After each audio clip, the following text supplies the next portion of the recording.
Hi everyone, అందరూ ఎలా ఉన్నారు? నిన్నటి రోజున సకినాల తయారీ విధానం చూసాం కదా. ఈరోజు వచ్చేసి గారెలు ఎలా చేసుకుంటారు అనేది చెప్తాను. కొన్ని దిక్కుల గారెలు అంటారు, కొన్ని దిక్కుల చెక్కలు అంటారు. ఒక్కో ప్రాంతాన్ని బట్టి ఒక్కో రకంగా పిలుస్తారండి. ఇది కిలపిండి ఎలా చేస్తారో, ఏమేమి వేయాలో మీకు చేసి చూపిస్తాను. ముందుగా శనగపప్పు 2 గంటల ముందు నానబెట్టుకోవాలండి. మాకు టైం లేదనుకుంటే, వెంటనే కావాలనుకుంటే పప్పు వేడి నీళ్ళల్లో కూడా పోసుకోవచ్చు. లేదు ఇంకా అర్జెంటుగా ఉంది అని అంటే ఒక్క ఉడికేలాగా ఉంచుకుంటే సరే, తొందరగా ఉడికిపోతుంది. ఇది చూడండి, నానిపోయింది. ఇలా పల్లీలు చూపిస్తా. పల్లీలండి చిన్నగా చేసుకున్న, పొట్టుతోనే వేసుకుంటే చాలా మంచిది. కాకపోతే కొన్ని తీసేసిన నేను.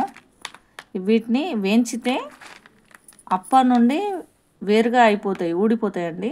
అదే కొంచెం వేడి చేసుకుంటే చాలు. ఏదైనా అన్నం వండినా కూడా దాని మీద మూత మీద వట్టిగా పోసి పెట్టి తీసి నలుస్తే చాలండి, ఇలా అయిపోతాయి.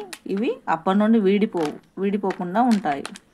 ఇప్పుడు నువ్వులు చేసి పెట్టుకున్న నువ్వులలో ఏం లేకుండా కడిగి వేసుకోవాలి. కడిగి పెట్టి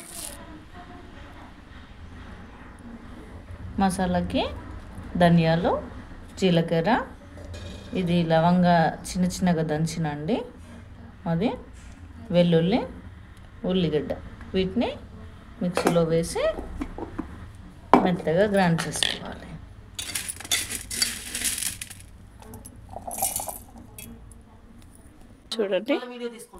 చూడండి ఇలా కచ్చపచ్చగా అయినాక కొన్ని వాటర్ పోసుకుందాం. మళ్ళీ ఒకసారి గ్రైండర్ పడదాం. చూడండి ఇలా మెత్తగా కావాలి. ఇందులో కావాల్సిన ఇంగ్రీడియంట్స్: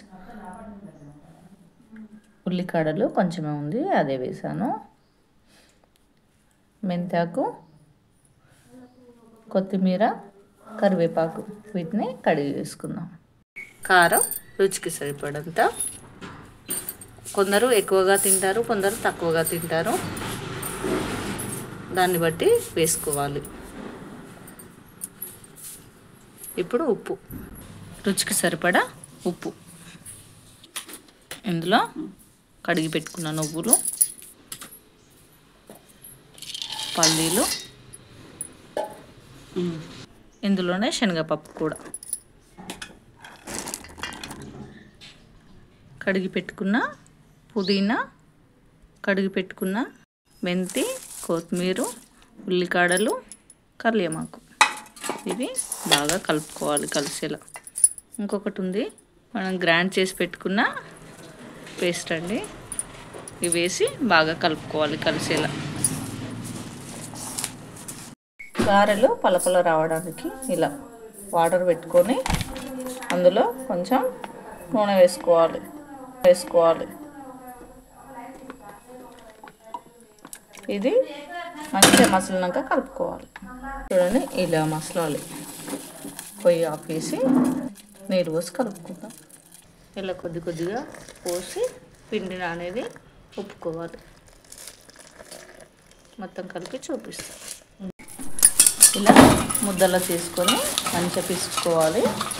ఇప్పుడు పిసికిన తర్వాత చిన్న ముద్దలు చేసుకోవాలి. మనం ఎంత చేసుకోవాలి సైజ్ అనుకునే దాన్ని బట్టి. చూడండి ఎంత అయితే సరిపోతుంది, మీడియం సైజ్ ఇది చేస్తాం. ప్రెస్లో పెట్టి ఒత్తుకుంటే సరే.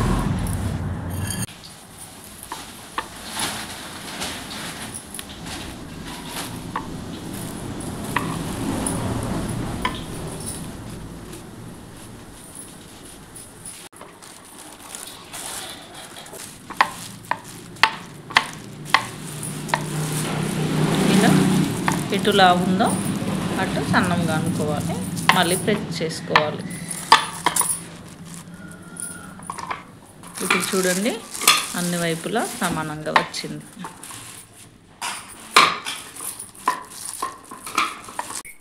ఇలా ఒక్కొక్కటి వేసుకోవాలి. ఇవి ఇలా నూనె దూరగా కాగిన తర్వాత ఇలా ఒక్కొక్కటి వేసుకోవాలి.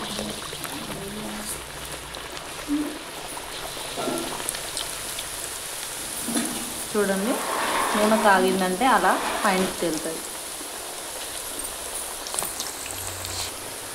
ఇలా ఇంకొకటి రివర్స్గా వేసుకోవాలి.